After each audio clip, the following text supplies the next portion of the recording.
യൂട്യൂബിന് വിട. സൂര്യയിലെ എല്ലാ പരമ്പരകളും സംരക്ഷണത്തിന് ശേഷം തികച്ചും സൗജന്യമായി സൺ നെക്സ്റ്റ് ആപ്പ് ഡൗൺലോഡ് ചെയ്യൂ. കണ്ടാസ്വദിക്കാം നിങ്ങളുടെ പ്രിയ പരമ്പരകൾ. ഒറ്റയ്ക്കാവില്ലെന്ന് ഞങ്ങൾക്ക് മനസ്സിലായിട്ടുണ്ട്. എന്നാ നിങ്ങളെ കണ്ടുപിടിച്ച സാറേ? ഇതിന് പിന്നിൽ എനിക്ക് കൊട്ടേഷൻ തന്ന ആളുടെ പേര് പറയാൻ ഞാൻ ഒരുക്കമല്ലെന്ന് കോടതി പറഞ്ഞാ എന്ത് ചെയ്യും? വേണമെങ്കിൽ സത്യം പറഞ്ഞില്ല എന്ന് പറഞ്ഞ് 2 വർഷം കൂടുതൽ ശിക്ഷിക്കും. പക്ഷേ പറയാതിരുന്നാലാണ് എനിക്ക് ഗുണമെങ്കിൽ ഞാനത് പറയാതിരിക്കുന്നല്ലേ നല്ലത്. അത് ശരി. അപ്പൊ നീ സ്മാർട്ട് ആവാൻ തീരുമാനിച്ചു തന്നെയല്ലേ? ഇത്രയും പെർഫെക്റ്റ് ആയി പൂജയുടെ റോള് ഞാൻ ആ വീട്ടിൽ ചെയ്തുവെങ്കിൽ, അർജുന്റെ ഭാര്യയായി ഇത്രയും കാലം ജീവിച്ചെങ്കിൽ ഇത്തിരി സ്മാർട്ട്നെസ് ഒക്കെ വേണ്ട സാറേ. ഇത്രയും ദിവസം ആ വീട്ടില് പൂജയായി ജീവിച്ചുകൊണ്ട് നീ നടത്തിയത് മുഴുവൻ ഞങ്ങൾക്ക് പകല് പോലെ വ്യക്തമായി കഴിഞ്ഞു. നീയാണ് ആ വീട്ടിൽ നിന്ന് സ്വർണത്തിന്റെ പകർപ്പെടുത്തതെന്ന് ഞങ്ങൾക്ക് മനസ്സിലായിട്ടുണ്ട്. അതിനെന്താ? സ്വർണം നഷ്ടപ്പെടാതെ ആ വീട്ടിൽ തന്നെ ഉണ്ടല്ലോ, പിന്നെ കേസില്ലല്ലോ. അതാ അഖിലിന്റെയും സ്നേഹയുടെ വീട്ടിൽ കൊണ്ടുവച്ചതോ? അതൊരു കുസൃതി കളി. നമ്മൾ ഏപ്രിൽ ഫൂളിനൊക്കെ ചെയ്യുന്ന പോലെ ഒന്ന് വിഡ്ഢികളാക്കാൻ വേണ്ടി നടത്തിയ തമാശ.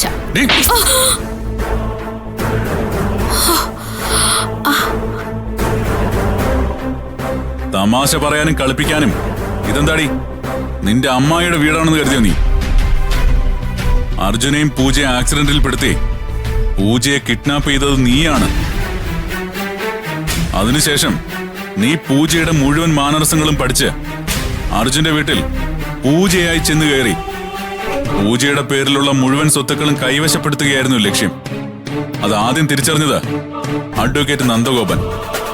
അയാളെ നീ കൊലപ്പെടുത്താൻ നോക്കി. അത് കഴിഞ്ഞ് അവരുടെ അച്ഛമ്മ നിന്റെ കള്ളത്തരം പൊളിക്കുമെന്നായപ്പോ അവരെ വിഷം കൊടുത്ത് കൊല്ലാൻ നോക്കി. ഒന്നും നീ ഒറ്റയ്ക്കായിരുന്നില്ല ചെയ്തത്.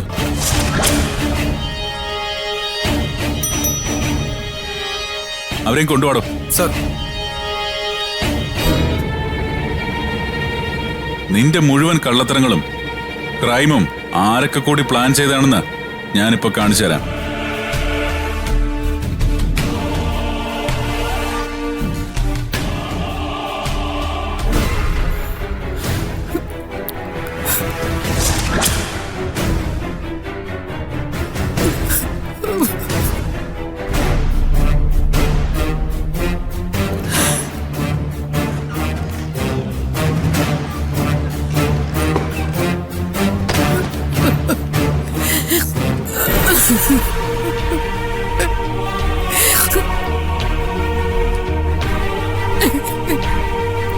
മോളെ, ഇന്നലെ രാത്രി ഇവന്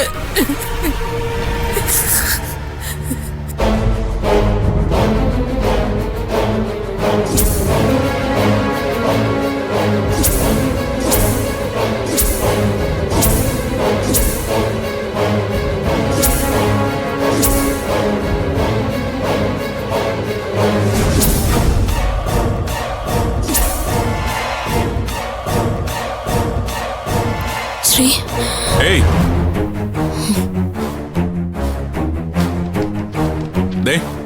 ഇത് കണ്ടോ? എല്ലാം ഇവനും ഈ തള്ളയും നീയും കൂടി പ്ലാൻ ചെയ്താണെന്ന് ഇവൻ സമ്മതിച്ചിട്ടുണ്ട്. നീ മഹേശ്വരി അമ്മയ്ക്ക് കൊടുത്ത വിഷക്കുപ്പി ഇവൻ വാങ്ങി നിനക്ക് എത്തിച്ചതായിരുന്നു. നിനക്ക് വേണ്ടി പൂജയെ കടത്തിക്കൊണ്ടു പോയതും ഇത്രയും കാലം ഒളിപ്പിച്ചതും ഇവനും ഈ തള്ളയും കൂടിയായിരുന്നു. അർജുന്റെയും പൂജയുടെ ആക്സിഡന്റ് നീയും ഇവനും കൂടെ പ്ലാൻ ചെയ്തതായിരുന്നു. അന്ന് ആ ലോറി ഓടിച്ചത് ഇവനാണെന്ന് സമ്മതിച്ചിട്ടുണ്ട്. പൂജയുടെ വീട്ടിൽ നിന്ന് നീ പലപ്പോഴായി മോഷ്ടിച്ച പണം ഉപയോഗിച്ചാണ് ഇവൻ ഓട്ടോറിക്ഷ വാങ്ങിയത്. ആ പണം ഉപയോഗിച്ചാണ് പുതിയ വാടക വീട്ടിലേക്ക് ഈ തള്ള മാറിയത്. ഇനിയുള്ള കാലം നിങ്ങൾക്ക് 3 പേർക്കും ജയിലിൽ കിടക്കാം. നിന്നെ ചെറുപ്പകാലം മുതൽ വളർത്തിയെന്ന് പറയുന്ന ഈ തള്ള ജയിലിൽ ഇനിയുള്ള കാലം കഷ്ടപ്പെട്ട് ജീവിക്കുന്നത് നിനക്ക് നേരിട്ട് തന്നെ കാണാം. അല്ല, ഈ പറയുന്ന ഒന്നും സത്യമല്ല. സത്യമല്ലെന്നോ? അതിന് നിനക്ക് സത്യവും നുണയും തമ്മിലുള്ള വ്യത്യാസമൊക്കെ അറിയോ? നീ തന്നെ ഒരു നുണയല്ലേ? ഞാൻ ഈ പറഞ്ഞ പോലെ ഒന്നുമല്ല കാര്യങ്ങള്. നീ ഇതൊക്കെ ചെയ്തത് കമ്മീഷണർ ഹേമചന്ദ്രൻ പറഞ്ഞിട്ടാണെന്ന് ഞങ്ങൾക്കറിയാം. അയാളാണ് നിന്നെ ആശുപത്രിയിൽ കൊണ്ടാക്കിയതെന്ന് ഞങ്ങൾക്കറിയാം.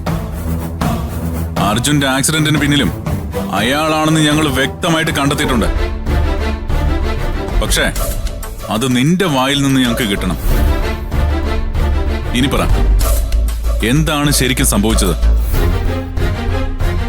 പറയാൻ.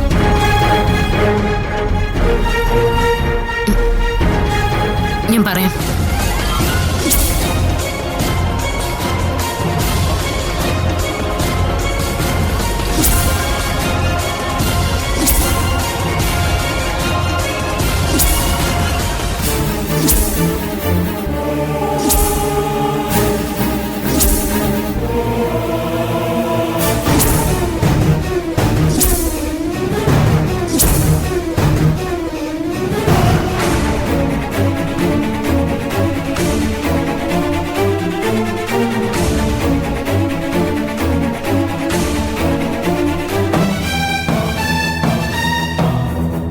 ശരിയാണ്. എന്നെ കൃത്യം ആദ്യം ഏൽപ്പിച്ചത് കമ്മീഷണർ തന്നെയാ. അത് മാത്രമല്ലല്ലോ, നീയും അയാളും തമ്മിലുള്ള ബന്ധം. അല്ല, അയാള് എന്റെ അമ്മാവനാ. എന്ന് വെച്ചാ അമ്മയുടെ ആങ്ങള.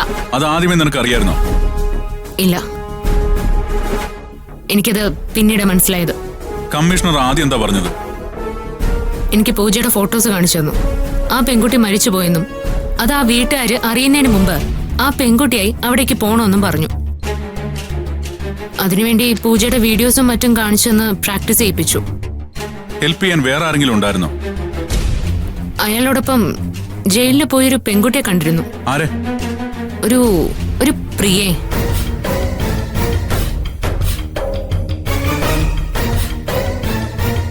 അവളെന്ത് പറഞ്ഞു? പൂജയുടെ സ്വഭാവം ശരിക്കും പഠിപ്പിച്ചെന്നത് പ്രിയായിരുന്നു. എന്നിട്ട് ഞാൻ പൂജയെ അർജുന്റെ വീട്ടിലെത്തി. എല്ലാവരുടെയും വിശ്വാസം നേടിയെടുക്കാൻ ശ്രമിച്ചു. അച്ഛമ്മയും അമ്മയും അർജുനെ എല്ലാം ഞാൻ വിശ്വസിപ്പിച്ചു. പക്ഷേ മധുമിതയും അവരുടെ ഭർത്താവ് എന്നെ സംശയിക്കുന്നതായി എനിക്ക് തോന്നി. അതുകൊണ്ട് ആദ്യം മധുമിതയെ അവിടുന്ന് ഒഴിവാക്കാൻ ശ്രമിച്ചു. അതെ, അതിനുവേണ്ടി ചെയ്തതായിരുന്നു ആ ആഭരണങ്ങളൊക്കെ എടുത്ത് മാറ്റിവെച്ചത്. അത് ഫലിച്ചു. മധുമിത അവിടുന്ന് പോയി. അതെ, പക്ഷേ അർജുന്റെ അച്ഛൻ അവരെ വീണ്ടും തിരിച്ചുകൊണ്ടുവന്നു. അവിടുത്തെ താമസത്തിനിടയിലാണ് നന്ദഗോപനാണ് നിന്റെ അച്ഛനെന്ന് മനസ്സിലാക്കിയതല്ലേ? അതെ,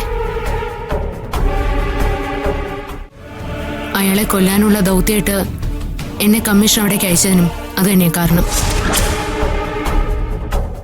കമ്മീഷണറും നന്ദഗോപനും യഥാർത്ഥത്തിൽ ആരാണെന്ന് മനസ്സിലാക്കിയപ്പോ വർഷങ്ങൾക്ക് മുമ്പ് എന്റെ അമ്മാവൻ എന്റെ അമ്മയ്ക്ക് വേണ്ടി ചെയ്യാൻ ശ്രമിച്ച് പരാജയപ്പെട്ടത് എന്നിലൂടെ പൂർത്തിയാക്കുകയാണെന്ന് എനിക്ക് മനസ്സിലായി. അതെങ്ങനെയും നടപ്പിലാക്കാൻ ഞാൻ ശ്രമിച്ചു. പട്ടാപ്പകൽ എല്ലാവരും ഉള്ളപ്പോ തന്നെ നന്ദഗോപനെ നീ അപായപ്പെടുത്താൻ ശ്രമിച്ചു അല്ലേ? പട്ടാപ്പകൽ അങ്ങനെ ഒരു കൃത്യം ആരും ചെയ്യില്ല എന്ന ആനുകൂല്യം എനിക്ക് കിട്ടുമെന്ന് കരുതി. ആ, എങ്ങനെ നീ നന്ദഗോപനെ മുകളിലെത്തിച്ചു? മകൾ എന്തു പറഞ്ഞാലും അനുസരിക്കാൻ തയ്യാറായി നിൽക്കുന്ന അച്ഛനുള്ളതുകൊണ്ട് അത് ചെയ്യിക്കാൻ എന്താ പ്രയാസം? പിന്നാലെ നീയും ചെന്ന് താഴേക്ക് തള്ളി വീഴ്ത്തിയല്ലേ?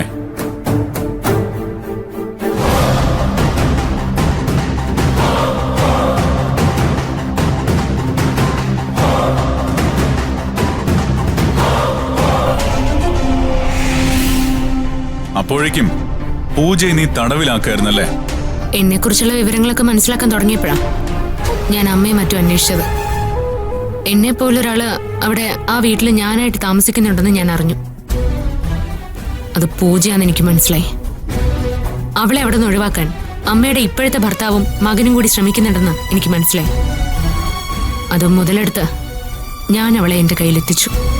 അതിനാണ് ഇവന് ഈ തള്ളി നിന്നെ സഹായിച്ചതല്ലേ? ഇവരതിൽ തെറ്റുകാരല്ല സർ. എന്നെ സഹായിക്കല്ലാതെ ഇവർക്ക് വേറെ നിവൃത്തിയില്ലായിരുന്നു. ഈ കൃത്യങ്ങളിലൊന്നും ഇവർക്ക് പങ്കില്ല. ഇവരെ സർ കേസിൽ നിന്ന് ഒഴിവാക്കണം. പൂജ എന്ത് ചെയ്യാനായിരുന്നു പ്ലാൻ? എന്നേക്കുമായിട്ട് ഇല്ലാതാക്കാൻ.